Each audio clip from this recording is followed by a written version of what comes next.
De qual igreja você faz parte? Bem, eu sou daquela que foi fundada por Jesus Cristo, onde começou a operar em Atos dos Apóstolos 2. Contudo, se você me perguntar se sou de alguma denominação, a resposta é não.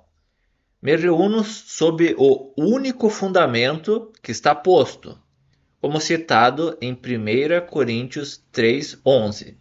A pedra preciosa, a qual é Cristo Jesus. E a passagem das Escrituras assim diz: porque ninguém pode pôr outro fundamento além do que já está posto, o qual é Jesus Cristo. Se reunimos sobre o princípio de um só corpo, como ensinado em 1 Coríntios 12:12. Com os irmãos que se congregam somente ao santo nome de Jesus Cristo.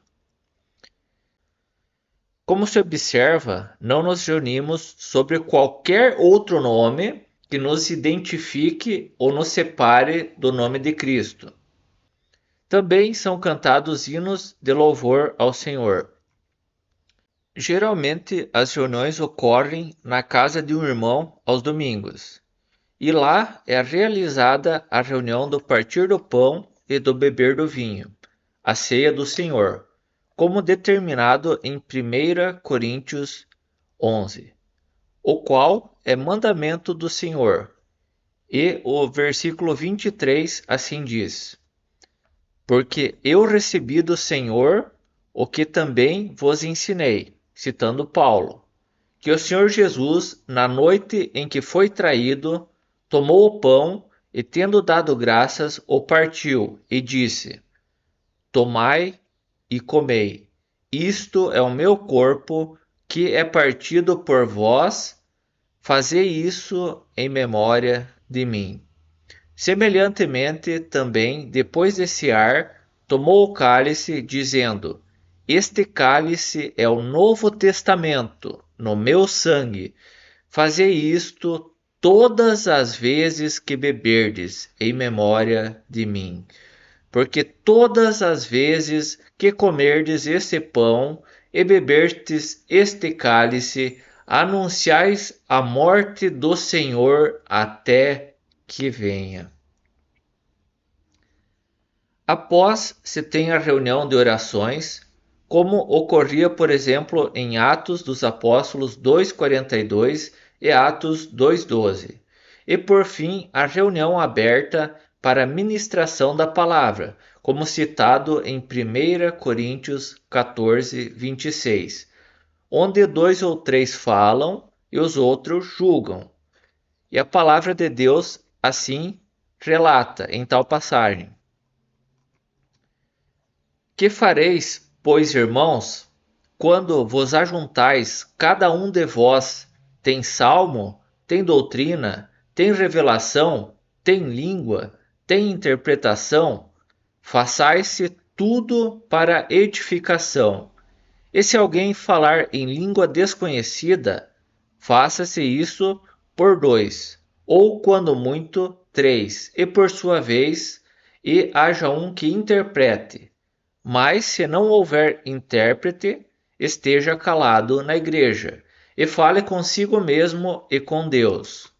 E falem 2 ou 3 profetas, e os outros julguem. Mas se a outro que estiver assentado for revelado alguma coisa, então cale-se o primeiro, porque todos podereis profetizar, uns depois dos outros, para que todos aprendam e todos sejam consolados. E os espíritos dos profetas estão sujeitos aos profetas, porque Deus não é Deus de confusão, sendo de paz, como em todas as igrejas dos santos. Também existem outras reuniões possíveis, como a de ações de disciplina dos salvos, com base em Mateus 18:18 a 20, e a reunião de ensino da palavra, como citado em 1 Tessalonicenses 5:27 e Colossenses 4:16, dentre outras reuniões possíveis. Deve-se deixar claro que a igreja é a reunião de pessoas salvas ao nome que é sobre todos os nomes, Cristo Jesus, e ela é composta por pessoas que estão dentro ou fora de denominações. O princípio basilar da reunião é Cristo. Ele é o centro e o único foco.